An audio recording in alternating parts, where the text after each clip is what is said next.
Nuestra primera comparativa vintage 16 válvulas entre el Kadett GSI y el Golf GTI fue un éxito y nos habéis pedido más. La más demandada, este cara a cara entre el Renault 5 GT Turbo y un coche a veces injustamente olvidado, el Fiat Uno Turbo. Hay muchas cosas que contar. Bienvenidos a Garaje Hermético. Enciérrate con nosotros.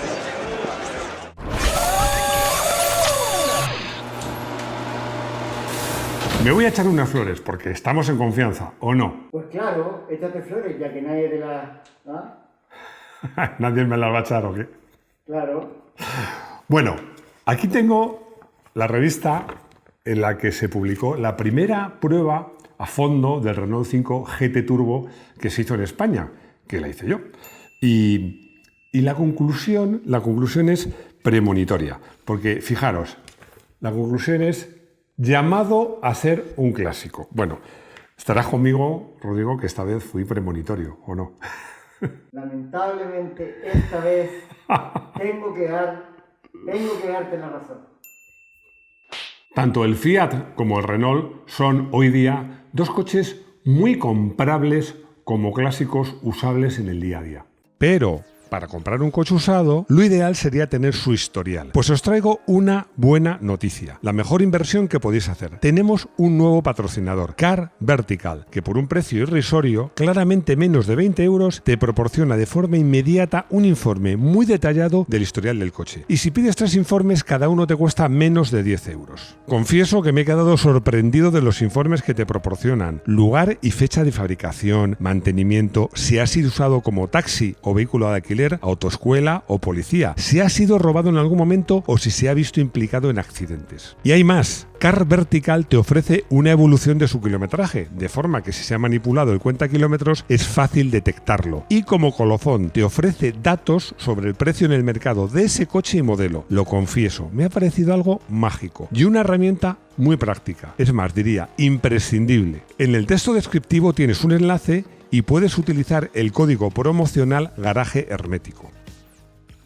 Pero vamos a volver a esa primera prueba que titulé Soplo Mágico. ¿Por qué? Porque en esas fechas, y más en estos coches pequeñitos, pues la tecnología turbo causaba furor. Yo os diría que la simple palabra turbo tenía auténtica magia. Aunque ambos modelos llegaron a España en el año más o menos 1985, el Renault llegó primero. Y la verdad es que revolucionó completamente el cotarro en este grupo de coches que podíamos meter dentro de la categoría GTI, empezando por los pequeñitos hasta los de entonces 4 metros, empezando por el más modesto y el más barato entonces, que era el Ford Fiesta XR2, que era menos potente, y terminando por arriba con el Volkswagen Golf GTI, que era de todos claramente el más caro. Bueno, la verdad es que el GT Turbo de todos estos era de los más baratos, pero era de todos el más rápido con diferencia. Y la verdad es que si preferís medirlo en la relación precio-prestaciones o precio-sensaciones, era el líder indiscutible. Y luego, muy poco después, llegó el Fiat Uno Turbo IE. Ojo, esto es importante. Inyección electrónica. Vamos, inyección electrónica para entendernos. Y es que este coche era mucho más refinado que el GT Turbo. Bueno, el motor, aparte de llevar inyección, que el GT Turbo llevaba carburador, es que además llevaba árbol de levas en cabeza, que el GT Turbo yo tenía el motor tipo sierra con el árbol de levas lateral. Pero este refinamiento lo encontrábamos no solo en el motor, sino en otros muchos elementos del coche. Eso lo analizaremos más adelante. GT Turbo, delicado. Aunque sobre el papel los cambios no eran tantos, la verdad es que la diferencia entre el GT Turbo, el llamado fase 1, el primero, y el fase 2, el segundo, eran realmente importantes. Bueno, es que ya en esta prueba, criticaba el tren delantero, no solo la dirección. Se criticaba en su momento del 11 Turbo, de los 11 en general, pero del 11 Turbo más, porque era más prestacional, que la dirección, el tren delantero tenía una cierta flotabilidad. El GT Turbo era mayor, pero sobre todo el problema estaba en curva, donde cuando acelerabas tironeaba mucho y tenías que agarrar el volante con fuerza. Si a todo esto le unimos el carácter de un motor turbo de esos de primera generación con un tiempo de respuesta pues que se tomaba su tiempo, pues la cosa se complicaba. Ya en la prueba lo contaba con todo detalle. En curvas lentas, cuando acelerabas, pues es que la dirección tiraba de un lado y otro. O sea, había que agarrarla con fuerza y sobre todo no apurar mucho. En curva rápida las oscilaciones eran menores, pero claro, en curva rápida es todo mucho más delicado. Y en cualquier caso, este coche lo que llevaba fatal era lo que se llama, en los cursillos lo decimos muchos, aceleración pulsante. Lo que hay que hacer, chicos, cuando tomáis una curva es que frenas y luego aceleras, pero vas acelerando suavemente, pero no aceleras mucho, levantas, vuelves a acelerar. En un motor turbo, y sobre todo estos antiguos, todo eso lo que conseguía era que el coche no anduviese y cuando entraba el turbo entraba de golpe, volvías a levantar. Bueno, era realmente un follón. Era un coche delicado. El Fase 2, además de 5 caballitos extra, unas llantas para mí mucho más bonitas y algunos retoques cosméticos, el tren delantero cambiaba íntegro, sobre todo de cotas de dirección, pero la verdad es que era otro coche. Bueno, en el Fase 1 se juntaban pues un motor de una potencia exuberante, unos neumáticos muy anchos, mucha caída negativa del tren delantero.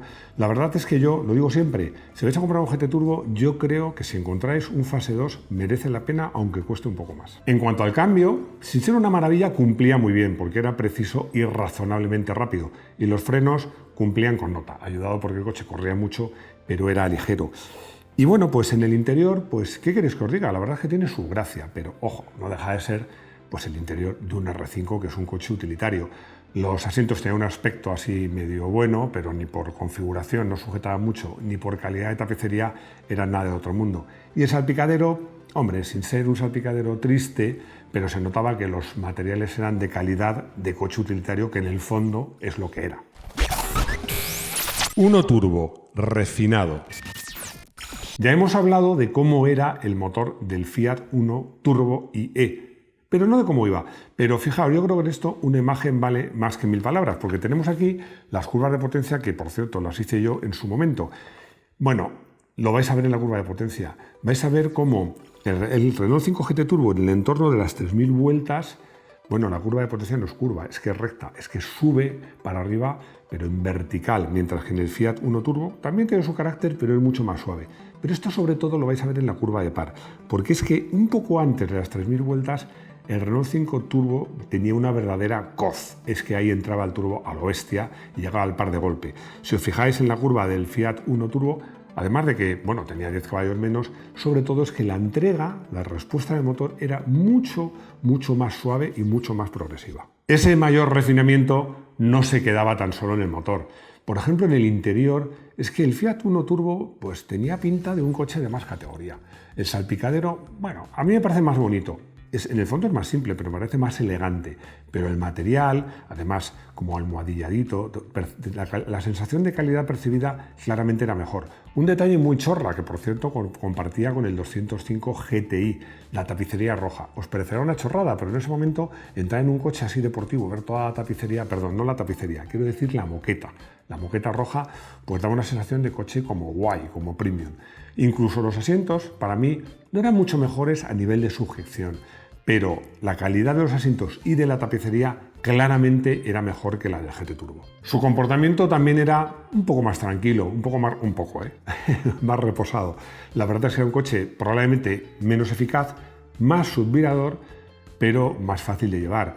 El cambio estaba bien, aunque cuando empezabas a trabajar con él duro en zona de curvas se ponía un poquito pastoso. Y los frenos no estaban mal, pero los del GT Turbo eran claramente más eficaces.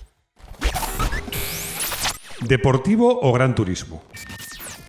No hay que olvidar que estos dos coches derivaban de lo que entonces se llamaban pequeños polivalentes. Vamos, hoy día llamaríamos coches utilitarios. Lo que pasa es que tiene una personalidad muy distinta. El GT Turbo era decididamente más deportivo, de alguna manera heredero de las Copas Renault, de la deportividad, que en ese momento Renault hacía gala de ella. Recordar que había estado en Fórmula 1, había ganado, había sido innovadora con el tema del turbo. Yo creo que el Fiat Uno Turbo, dentro de, insisto, ser un polivalente, un coche para todo, estaba enfocado más a lo que sería, dentro de su modestia, un gran turismo. Es decir, un coche dinámico, rápido, con cualidades deportivas, pero que no renuncia a un cierto confort y a una cierta facilidad de conducción. En general, pues la verdad es que como coche para el día a día, como coche para viajar a buen ritmo, pero para viajar, pues el Fiat Uno Turbo yo creo que está un escalón por encima del GT Turbo. Además, yo insisto mucho en una cosa, os he comentado lo de la moqueta, que os aseguro que en esa época, yo creo que incluso hoy día llama la atención, pero es que la calidad percibida del Fiat Uno Turbo estaba claramente por encima del GT Turbo. También os digo una cosa, que hay que irse a esos años. En esos años, cuando prácticamente Fiat había fabricado coches con la marca SEAT, pero Fiat llevaba muy poco tiempo en España y además los coches que traía, como podría traer pocos, pues lo traía de alta gama, pues se percibía de alguna manera como una marca premium, que por cierto a esto colaboró también el propio Fiat Uno Turbo IE. Siempre digo una frase que me gusta mucho: el corazón tiene razones que la razón no entiende. ¿Por qué? Porque me acuerdo cuando hice esa comparativa, no la escribí yo, pero también probé esos dos coches. Te bajabas del Fiat Uno Turbo con una sonrisa de oreja a oreja y decías, bueno, qué bien va este coche, qué bien hecho está, qué sensación de calidad, cómo corre. Y de repente te subías al GT Turbo y enseguida tenías la percepción de que era un coche, por decirlo de alguna manera, menos redondo, sobre todo el fase 1, con sus defectos de dirección. Pero, no sé, si eras como yo, de los que te gustan los coches que corren mucho y que dan sensaciones, algo pasaba ahí en tu cerebro, alguna neurona se te movía que ese coche te seducía y te enamoraba. No dejo de recordar, porque es muy importante, que el fase 2 supuso una notable mejora de comportamiento respecto al fase 1. Y hoy no hay conclusión, porque lo que he decidido es que la conclusión va a ser que vamos a elegir el mejor de estos coches, o el mejor para mí, como coche del día. Aunque Rodrigo me lo reproche porque siempre me pide que diga el coche del día al principio para poder poner imágenes del coche, hoy voy a decir al final, porque hay una especie de explicación de voto. Vamos a ver. Cuando leo comparativas o pruebas que escribí hace 40, 30 o 10 años, pues hay una cosa que me hace gracia, que es que, bueno, pues sigo confirmando lo que dije en su momento, pero ahora lo puedo hacer mejor, porque han cambiado dos cosas. Una la perspectiva que tengo, pues con el tiempo, lo veo desde más de lejos, lo ves las cosas más claras. Y dos, que escribo o hago un vídeo con mucha menos presión de lo que lo hice en su momento. Pero ojo, no me refiero a la presión que me metieran las marcas, porque yo nunca escribí, nunca me pidieron que pusiera un coche mal o bien. Escribí lo que quise. Y es que lo digo siempre y lo decía siempre. Imaginaos una marca, pues un departamento de marketing decide qué coche hay que hacer, invierten un montón de dinero, un montón de ingenieros trabajan en ese modelo durante años, un montón de expertos probadores de la marca recorren por zonas desérticas y zonas heladas con el coche y por fin le lanzan al mercado. Y de repente llega un chavalín de 25, 30, 35 años, lo prueba a unos centenares o miles de kilómetros y emite un juicio. Bueno, la verdad es que eso es lo que me hacía sentir una responsabilidad enorme. Si os digo una cosa, con la perspectiva que me da el tiempo, creo que no solo yo, sino mis compañeros de profesión, hicimos en su momento un buen trabajo. Todo este preámbulo es para decir que a pesar de los años que han pasado, sigo pensando lo mismo. El Fiat Uno Turbo IE era un coche mucho más redondo, un coche pues en el fondo mejor hecho, más moderno, más refinado, pero es que el GT Turbo, incluso el fase 1 con sus problemas, era un coche que te subías y te enamoraba. Y en una época en la que los coches no ofrecen muchas sensaciones, para mí esto es lo principal. Y es el motivo por el que de estos dos coches, muy a mi pesar, elijo el Renault 5 GT Turbo. Si es posible, el fase 2. Rodrigo, un tocayo tuyo, pues me pregunta si es una buena compra como coche clásico un Fiat Uno Turbo IE.